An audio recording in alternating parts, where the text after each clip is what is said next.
It's iHeartRadio Live with Evanescence. Here's your host, Klinger. Hey friends, yes, it is Klinger, and man, what a fun time this is to share a screen with Amy Lee from Evanescence. Amy, what's up? Hi, thanks for having me. How you doing? Hey, I'm good. It's been a minute since we have heard from your superstar band, and it's interesting because fans of music get so antsy, and it's as if you are musicians and creative types can be like you just set on autopilot and you have a never-ending stable of ideas and song stuff. Right. And so you should always be churning out music. And I like the fact that while you haven't gone Chinese democracy, Guns N' Roses on us, like you've been away for a minute. And I appreciate that, because as a fan, and I'll wait, Tool makes their fans wait. And so like when it's time to come up and surface, Evanescence will do that. And it looks like this is the year for that to happen, man. Yeah. Crazy how that works. And it ended up being this year, but it is so right. It feels so good to have this music, to work on and to have coming out at the same time right now.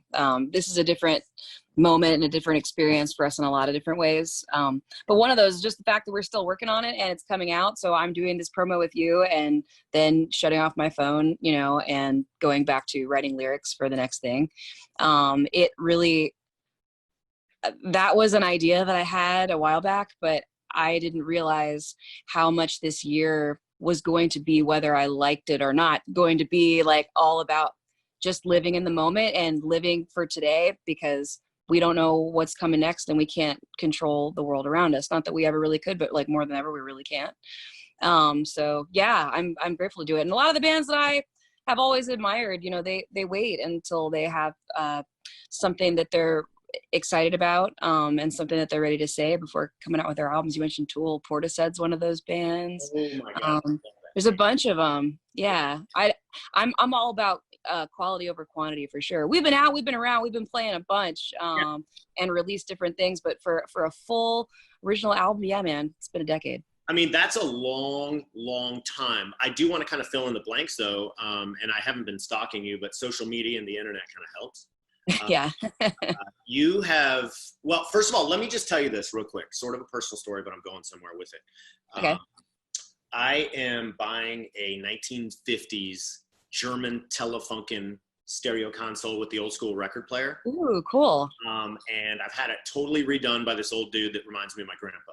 And so I'm updating the speakers and some subs. Well, I go down to Richmond. I'm based in DC, and I went last weekend.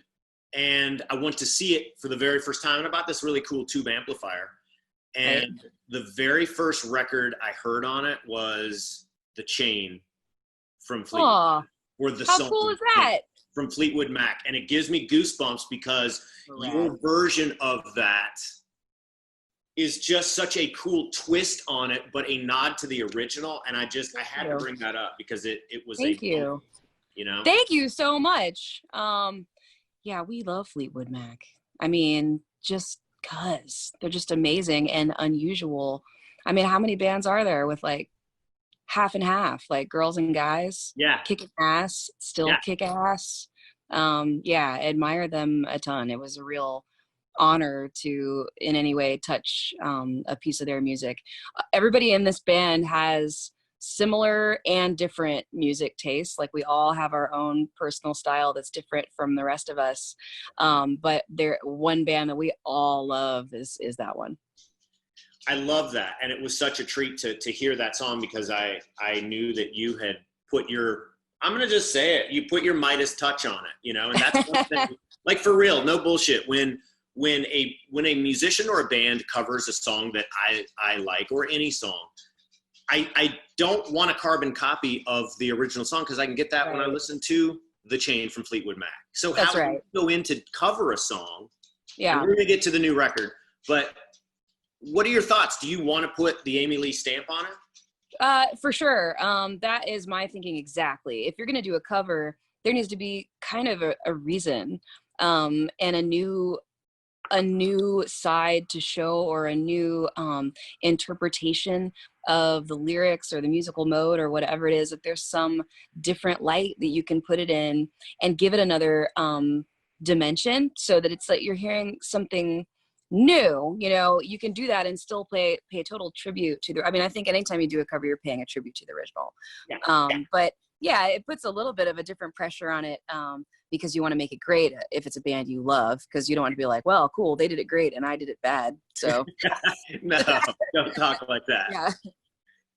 Yeah. Here's a personal question.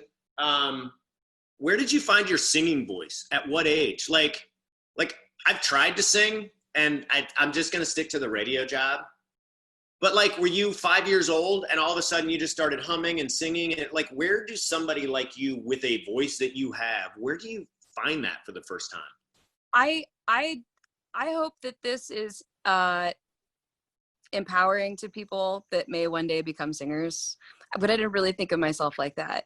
I could sing, but everybody in my family could sing, and I didn't think of myself as like some spectacular singer. I wanted to write music, and I wanted to play music, and the singing actually came in later, because what I thought I was really into and what I wanted to do was be like a dramatic Beethoven, Mozart wannabe like composer person.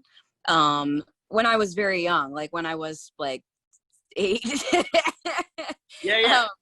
So like writing dramatic sounding tones on the piano and learning how to actually score music notes and rests and things like that when I was pretty little.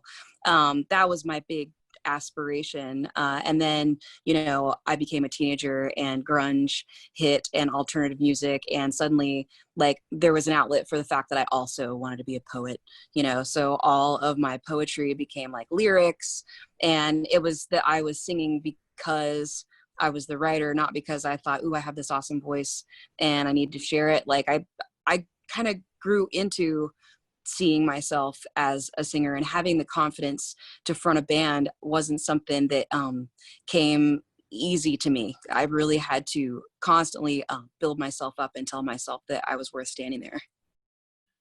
You mentioned being an inspiration or having an inspirational story. Like, I think that checks that box, and I'm not a big fan of that saying, but like, cool. Some people hear this and think, oh my God, that's so awesome, because you didn't go searching for that. You found it out of a passion for something else. Yeah, totally. You just got to do what feels good on a creative level, and just in life. Like, I really think that, and it's been said, and it's maybe easier said than done, like the secret to like living a happy life is like, find what you love to do and find a way to make that your job. Yeah. I think that you got a pretty cool job. Do you like your job? I love my job. And it's sort of working. Like there's so many different sides of it. Yeah. There's so many different outlets for different types of work. Like if I'm feeling inspired and creative, like writing a song, like to me, that is the core, that is the most important piece. Like without that, then we're not here. But then also like, when you want to feel like the power and energy and connection of humans in a big, beautiful show, that is a whole other side of what we being performers. That's another side of what we do. Yeah. Getting to shine light on stuff that I care about and be inspired by other people's not just artists, but just people's stories and their experiences in their lives, like getting to just like, I don't know, have enough of a voice that I can shed light on that. That's cool. Yeah. Talking to our fans, like a lot of people come to us with really deep, hard stories about things that they've been through, they've been tough in their life, and how our music was part of their journey, and they just want to share tough things with us. And a little bit of being a counselor is part of our job too, which is awesome for me because I don't always feel like I know exactly what to say, but in my heart, that's where I am a lot of the time. I'm a big sister of the biggest sister, like of quite a few little siblings. And like, yeah, being the person that somebody comes to talk to, it's totally how I grew up. It feels really good to be able to like apply that in my job. Yeah, I love my job. I love that you said that, because I feel like your song, "The Game Is Over," plays into everything you just said. And I love that song. I love that you are so real, and that you will just dive in head first and talk about something like that. And I remember I worked in Jacksonville on a radio station for a long time. And Jacksonville, what? Florida. Oh, okay. And I lived in Jacksonville Beach, just a couple blocks from a very good friend of both of ours, Terry. Yeah, I was going to say I've spent some time there. Yeah. And I worked for Planet Radio for many, many years, and it was one of the best times in my career. But I always walked into that building every day with a smile on my face, and sometimes I didn't want to smile. And when I wouldn't smile, people said, "Oh, Klinger, what's wrong with you?" Nothing's wrong with me. This is the real me. And when I heard the game was over, like I get a little, like I'm real, and I'm dialed into my own emotions and stuff. So when I heard that song, that's kind of what you're talking about, right? Oh yeah, definitely. That's cool. That you got it. I feel like that. I know that, in music in general, like people draw all kinds of, personal interpretations, and I like that. I like for it to be able to mean different things to different people. But for me, for sure, that's real. Went through one of the most massive, probably the most massive tragedy of my life 2 years ago, losing my little brother, and processing that grief. You get kind of like an allotment of time where it feels socially acceptable to be a downer. And then it's like, okay, get back to work. And it's not just that it's coming from everybody else. It's not like everybody else's fault. It's more me, it's us feeling like, all right, like gotta move on. Like we gotta not drag people down. I'm totally still not over it, but I can't, I have to hold it in. And then it becomes a thing where you're not letting things out the way that you need to. And it's a struggle. And that's true in other times in my life too, where it's not just about grief, just being who we really are and smiling and being okay with things we're not actually really okay with. I don't want to do that anymore. And I think that's what's cool. That's what leads, the theme of that song really points it towards the center kind of theme of the album. The bitter truth is like ugly, pretty, don't care, doesn't matter how bitter it tastes. Truth over lies. And we want that, man. I want to be real in my own life. And honestly, if one of my personal friends, whatever, if I say, "Hey man, how you doing?" You don't have to say, "Man, I'm good. I'm good." If you're not good, tell me. Like, I want that. I crave it. And so when I heard that song, I'm like, you know what? I mean, yeah, radio is my business. Playing music is my business, but I'm a fan of music, and I want meaningful music when I want it. And here's the other thing about this song. It fucking rocks. Thank you. Like, thank you. Feels good. Your drummer, your guitarist, your bassist, I feel like turned it up just a little bit because it's so pronounced. And then your voice just punching it right through all of it. Thank you. You should go on and just keep complimenting all of us for the next few minutes. My point is what I love is that I love the music I love, and I want to sing praises about it. But your message is delivered in a badass rock and roll Evanescence song. So thank you very much. Yeah, no, the guys rock. And this, there's definitely an urgency for us in this moment with the way that we feel about music and what it is doing for us in our own personal lives and how much it is just fueling us right now. And we were all really excited about that song. It has been something that has just been the biggest positive of this year, to have this music that we are still able to create and share during this time when everything has been so locked down and everybody's plans have been canceled and just everything is just scary and out of control. It's felt really, really good to be able to still like have our work and control our work and make it that much more badass, or whatever. Yeah. We're really pouring our whole selves into it. We would have anyway. It's been a long time since we made an album, but there is just a new sense of leaving nothing behind. Like, it's all out there. This year will not expire without us getting your record. Is that correct? Well, I mean, I'm not trying to pin you down on a date, but do you believe that this is going to be the year it drops? You're teasing, you're dangling the carrot with these songs. Because to me, like this is it. Like, this is the album being released. I'm trying to look at okay. in a new way. Okay. And that was pre-pandemic. It's just worked in our favor. Yes. That's kind of what we have to do if we're going to be releasing music. And we definitely did have to slow down a little bit because we couldn't be together.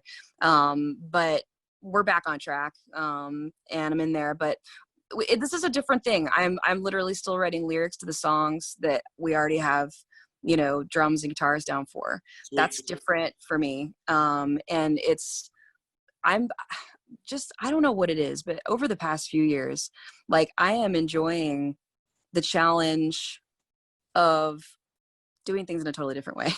Just like breaking the cycle, not following our old rules and not having our old safety nets, and just going for it. Like,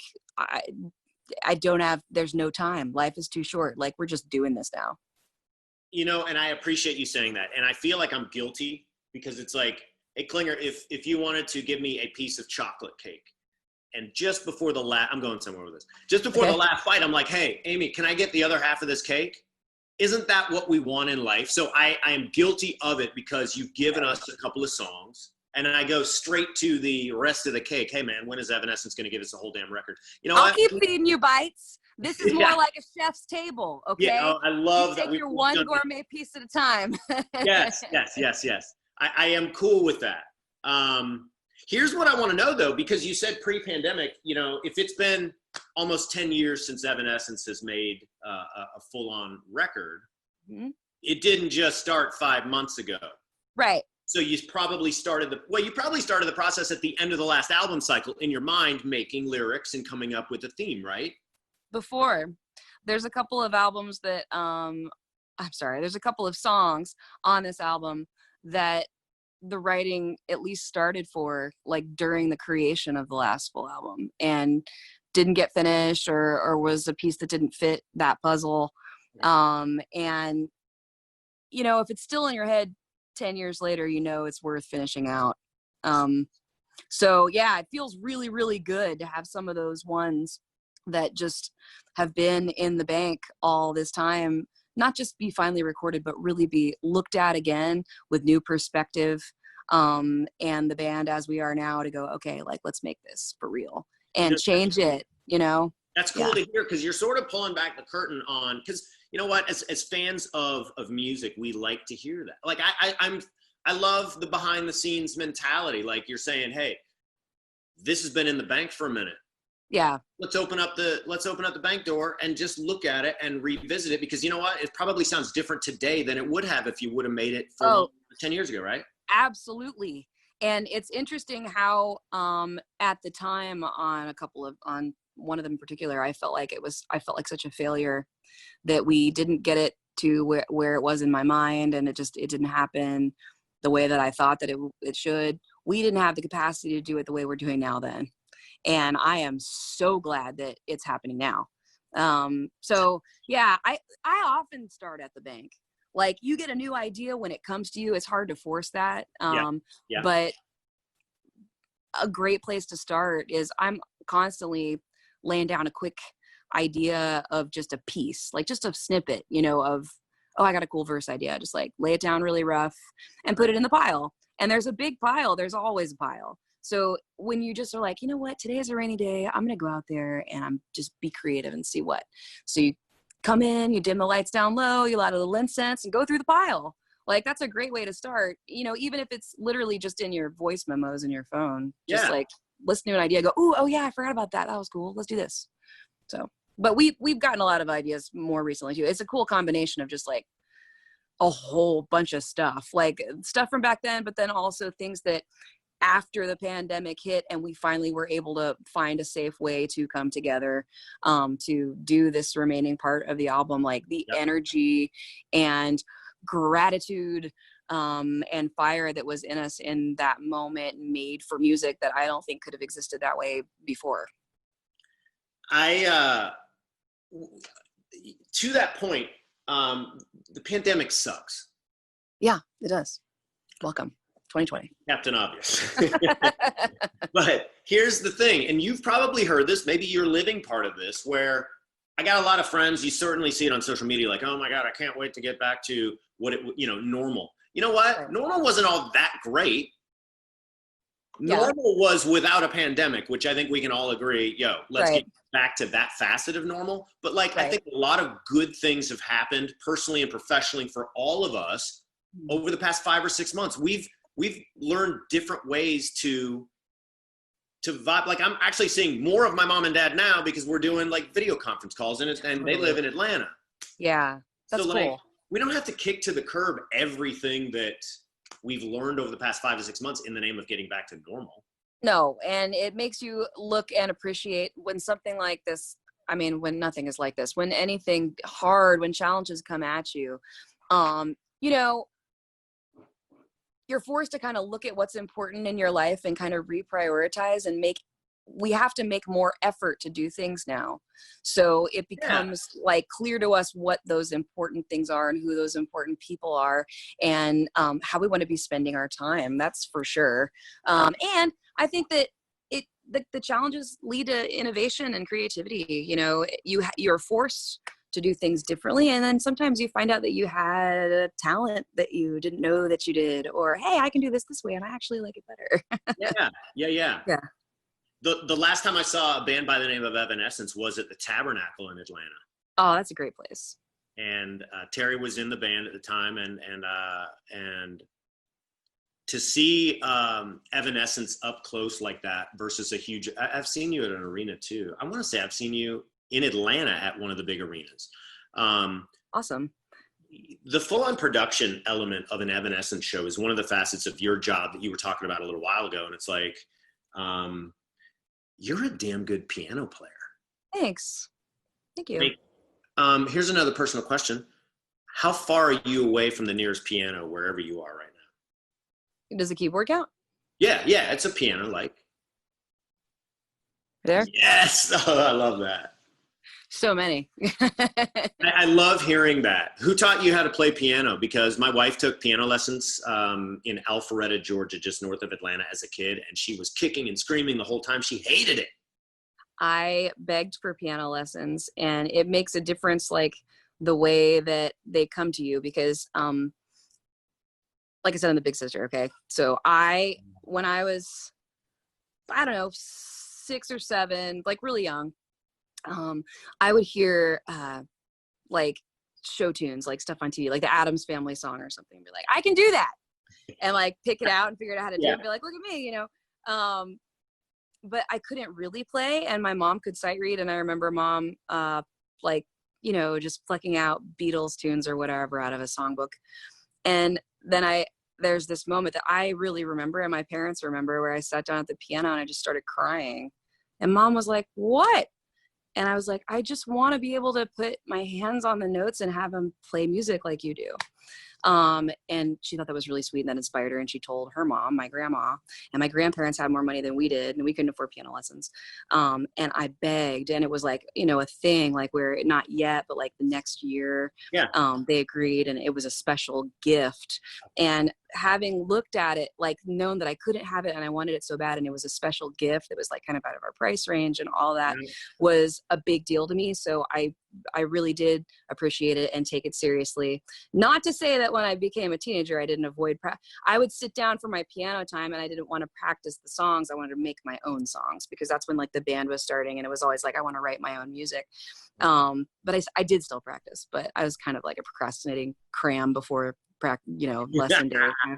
But I had a great piano teacher, Mrs. Twombly, in Little Rock. She was incredible. I had piano teachers before that because we didn't live there when I was little. But it was something I wanted. And I was talking about being a big sister because we all took piano. My little sisters took piano and were good at it too. But I think that maybe it was a little bit more of like, oh, why are you making me do this kind of a vibe, because it was like a given. We all do this. Everybody takes piano now. That's what we're doing. Yeah. Thanks, Amy. Appreciate it, big sister. Yeah, I spoiled it for everyone. Does Mrs. Is Mrs. Twombly still alive? You know what? I was just wondering that the other day. I hope so. She was an older lady then, Okay. so I'm not sure that she is. Last time I spoke to her was over 5 years ago. So probably time to check in. Still in the middle of an incredible career, for her to know that, yeah, it's just, I did something. She definitely has been alive, to know that. Yeah. She was very proud. I think that's cool. Is your kid the luckiest kid in the whole wide world to have a mom that can sing a child to sleep? Aw, I don't do that enough. My boy's always tired by the end of the day, and I'm like, shh, let's just be quiet. Let's just read a book. Hey, that's kind of cool too. My dad used to sing me to sleep when I was a little. But he loves tour and misses tour and loves sitting on the side of the stage and watching the show. The lights, the crowd, the whole thing. Yeah. Like he kind of thinks they're there for him. I think that's pretty neat. And certainly probably a source of inspiration for a record too, right? Oh, for sure. What, having a child? Yeah. I mean, do you make songs maybe a little differently now with a son? Well, I mean, I did a kids album, so yeah. Yeah, I know you did. And I think that's so, to sort of, well, you certainly weren't necessarily pacifying Evanescence fans over the past 10 years to make a child's record, right? A children's record. Right. But yeah, that was for us. Do that and sort of flex and pivot. Is the formula sort of the same, even though the subject matter may not be?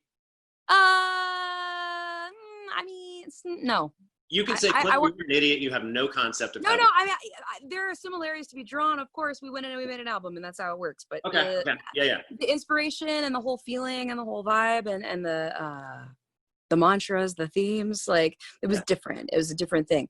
And it's the same in that it started just out of wanting it to exist. Okay, cool. Like, ooh, I want this. Let's do this for fun, not because there's I don't know, any good reason to do it other than like, this will be fun for our family. God, I'm so glad that we did. It was like a whole family record. My dad's in there, my sisters, my brother, all of us, like my uncle, like we all play music. So we just kind of got together and did a couple of songs, and then it just turned into more and more and more. But I was just singing those kind of like song ideas to Jack when I was taking care of him when he was 2, and it just turned into like, what, why don't we do this? This will be fun. Like, because it's not time to do the Evanescence thing yet, and this is what's on my heart, so why don't we just do it? I think that for me, that's the feeling. Like, to make anything, to write a song, to make an album, to go forward with any creative project, it's always just the best things really are born from just a desire for it. You just have to want it. It has to be because you want it, not because somebody wants you to, or because it's time, or because the fans are impatient. You mentioned about the fans always wanting you to crank out stuff, and that pressure of the fans always wanting more, and it's never enough. I hope that never stops. That is so wonderful. The fact that people are out there and it's never enough for them, they always want more music from us. Hell yeah, that is great. That'd be such a cool feeling, right? I'm so grateful for that. I think there was a time when I looked at that a little bit differently, like, oh, they're never satisfied. But come on, how great is that? That's so awesome. I mean, it's good. I like it. Bring it on. That's all I'm saying. Think about it as like well, I mean, first of all, I have such an appreciation for all of the things and skill sets and creativity elements that I don't possess myself. Like my uncle is a master woodworker, and he just makes these incredible pieces of whether it's furniture or cabinets or tables.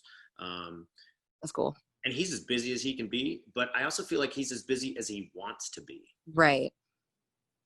There isn't necessarily a question there, and more of just but in my way of relating to that is by saying that when it comes to making a full album like this, you're taking on a big project. Like, I know that like the next couple of years ahead of me are set, and that can be intimidating. That's why it was a cool idea to go in and do this kind of in pieces at first. Like, hey, we're going to be on tour, and then in between that tour and the next tour, we're going to get together a little bit and write, and then we're going to spend some time with our families, and then we'll go on tour, and then we'll spend some time writing, and then we'll go spend, and then we'll go in the studio and record some of them, and then we'll go back to writing. Just being able to break it up like that and not feel like okay, for the next year, I'm like a writing, creating cave person with no release until the whole thing finally comes out in one big go. Like, Yeah. we can spread that out and make it more enjoyable for ourselves. And I don't think it's less enjoyable for our fans. In fact, I think it's more, because they're getting like a longer period of time where they're just constantly getting more stuff from us. So I think it's good. I like the way that that's and I don't want to call it like a business model, but maybe it is. But I like that. I think that's pretty damn cool. We live in a world where like the rules can be whatever now, you know, and I've been in this long enough, and the rules were just kind of one way, that I'm ready. I like embracing the change. It's cool. You can do whatever you want. Let's do. Yeah, and it sounds like you are. When you look into a virtual crystal ball, and what does an Evanescence tour look like? What does rock and roll touring look like over the next 2 years? Like, in your mind, because you're supposed to be, you have an S-load of tour dates that you tried to make work, and then you tried again, and you finally said, you have 2021, we are going to be bringing it. Yeah. But like, when you look at what a tour looks like next year,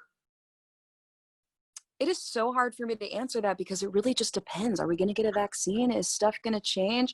Yeah. What are the rules going to be like? Everyone will get back to live music, live events, larger gatherings, but it might be quite a long time before things look like they looked before. I'm not sure. And I am totally ready and willing to do things in a different way to make it safe and possible whenever we can. I've seen some interesting ideas happening around the world. I saw at least 2 different concerts that were like at old drive-in theaters. Yeah, people are like in their car. I would enjoy that. Like, I mean, I don't know how you go to the bathroom. It's such an interesting perspective that you're saying this, because you're on a stage looking out. Meanwhile, my wife and I are in a car. Maybe we have our dogs with us, man. But that's what I'm saying. I'm trying to look at it from a fan perspective. I as you always should, as the person on stage, you should be thinking about the fan's experience. Yeah. As a fan, I would enjoy going and seeing my favorite band while in the comfort of my, it's not the same. Of course it's not the same, but I mean, it doesn't sound that bad. Going to a drive-in movie meets having that be an awesome concert. Okay. Yeah, I'll take that. That sounds good. If there's a possible way to do things like that, I think there's other ways to do it, and it might not need to be so extreme. Hopefully things are going to turn around for so many more valuable reasons than just going to a show. We are all hoping for the health and strength of the world coming back from this. But I don't know when that's going to be. I hope that by next fall we have something going on to where it's like, okay, there's a plan in place. There's ways to be careful that everybody can agree on, you know, all that. I have to think optimistically that yes, we'll be able to do this fall next year. Maybe Evanescence should be, I don't know, you may have just innovated a way to do it, and a different merchandise stream. You know, you probably have, you know, the truck drivers that drive your gear and stuff. They may use truckers' buddies. You know what a trucker's buddy is? You mean like the dummy, like the No. No, I use that. So you can use the carpool lane? No. I can't believe that. No, the trucker's buddy is at least for dudes. I don't know what the ladies use, but you can put it on and pee into it. Oh, so that God. You don't have to stop off. And maybe that's what you provide fans. I don't. There's got to be a female version of that. God, that sucks. Because it would suck to be sitting in, and the last thing I want to do is, if I'm in my car and watching you, is get up, go to the bathroom, man. Man, I don't want to have to think about that at all. I don't want to put my face on that. No, I'm not suggesting maybe. Hey, can I ask you a true or false question? Okay. There's only one right answer, and it's okay. True or false? Your favorite instrument in the whole wide world is a piano. That it is? Mm-hmm. Is that true or false?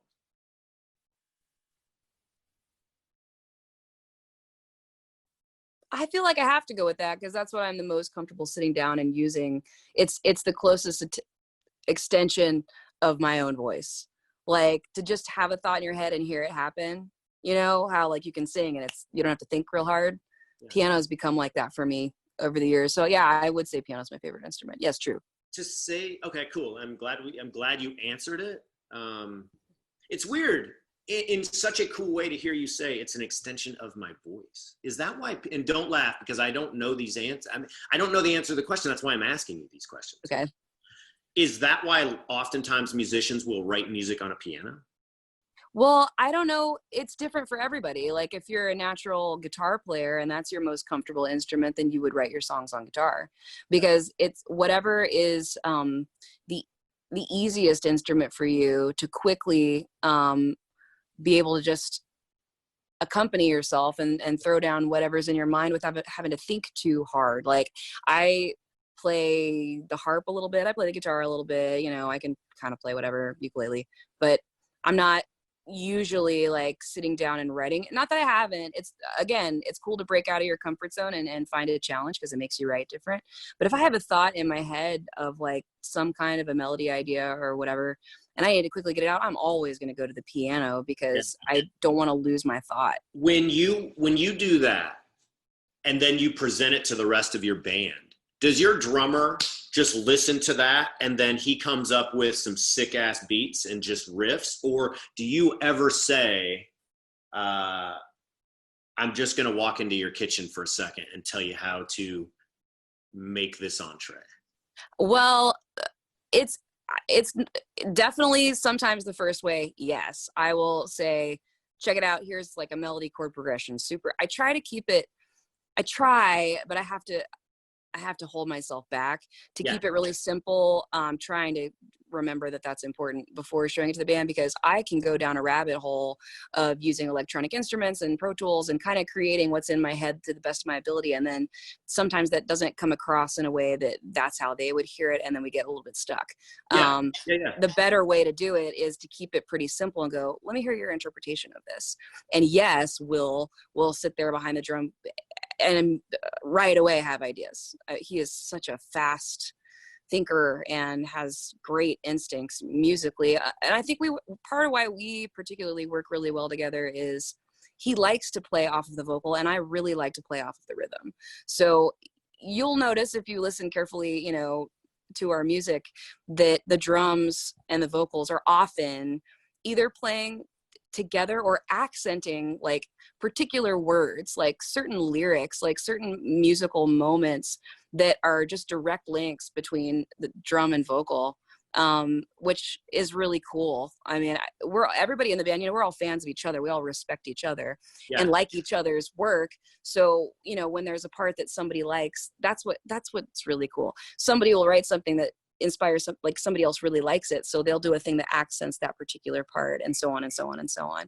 So I think that's the sound of a real band. Like you play off of each other and everybody's ideas can inspire different things, and a song can start from the piano, from the drums, from the guitar, from a synthesizer. It doesn't matter, it can come from anywhere, but somebody's got to have some kind of a vision in their head of, ooh, here's a direction that it could go. And then we can all kind of go, oh, that's interesting to hear that through your eyes. That's not what I would have done. That's what's cool. That's what's cool about like one of the songs I was talking about earlier that's like 10 years old, where I had an idea, but I took it too far on my own or something. And it was just stuck in this totally other way where they couldn't hear it. And by now we finally went in and just had a total breakthrough, and it is a very different song than it was 10 years ago, and I love it so much more. This conversation has been, I hope you're having as much as a fun time talking about music and you and just everything. The nerd in me and the lover of music, my radio job aside, the past 2 minutes, I love you just giving us a little bit of behind the scenes, because I hear that. I'm not just saying this. I hear it in your music and I hear it in other bands' music.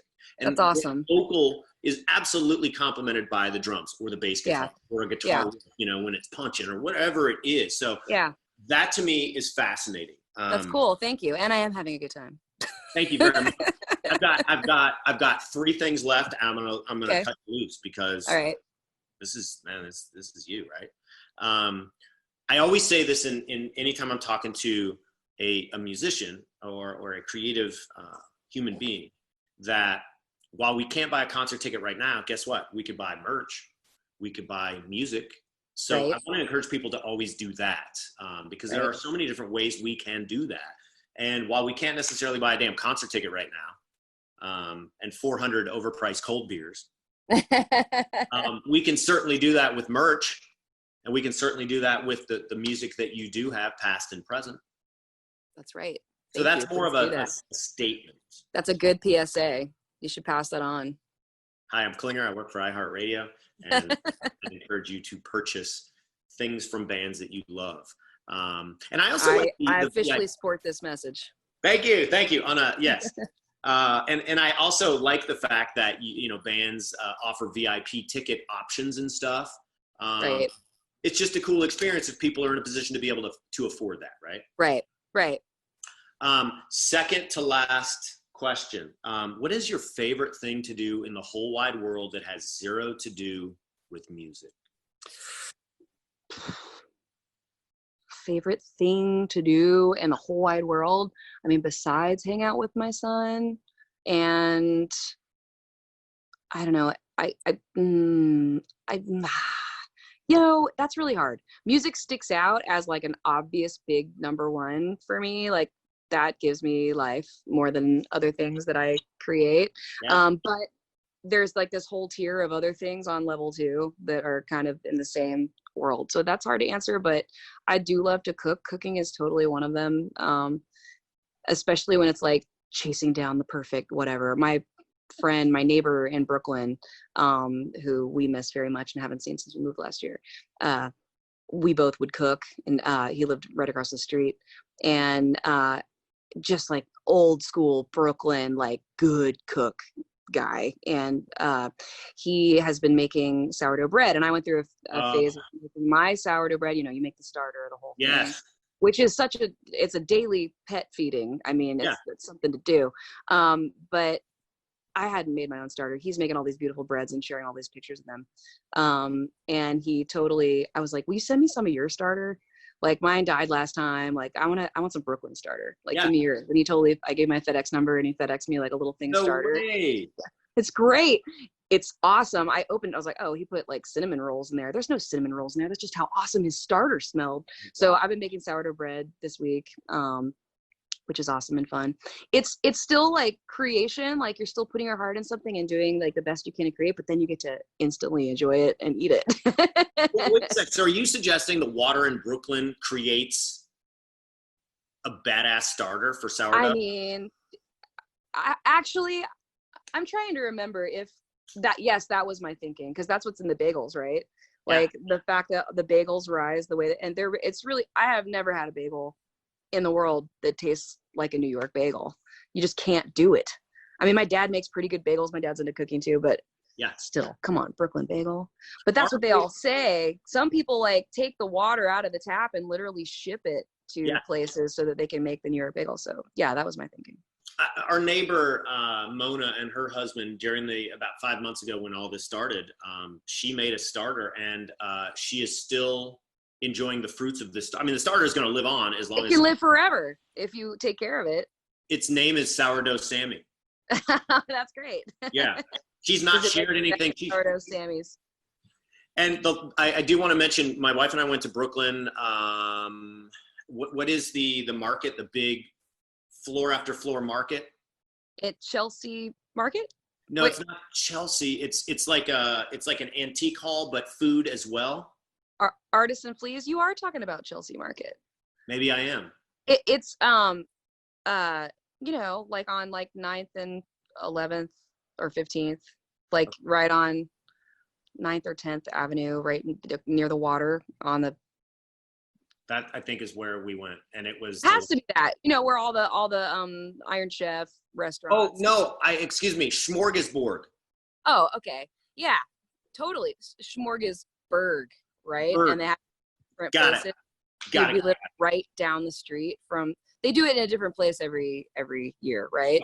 So we had it one year, a few years back, down the street, like walking. We lived right by the water. It was right down. It was like 5 blocks from the water from our place, so we could walk down and get like, I mean, just the best food in the world and just a bite of everything. And Yeah, just wait yeah, for yeah. lines and eat food and stand around. Yes.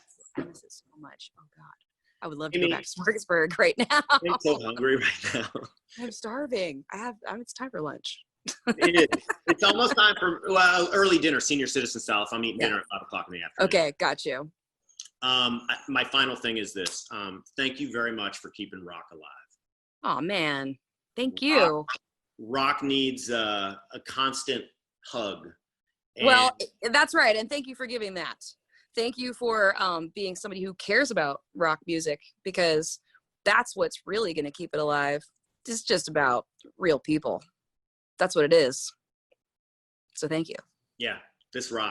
Thanks for the rock hug. Got it. I can't wait to catch up again. Thank you for making the music, and 2020 has absolutely gotten a damn upgrade with these songs from Evanescence. Thank you very much. So you take care. Until we talk again, Amy, thanks for your time. This has been Superstar awesome. Thank you. Agreed. Cool. Have a great day. Talk to you later. You too. Bye. Hey, you guys are awesome. Thank you for the use of your ocular lenses and your ears. I'm Klinger from iHeartRadio.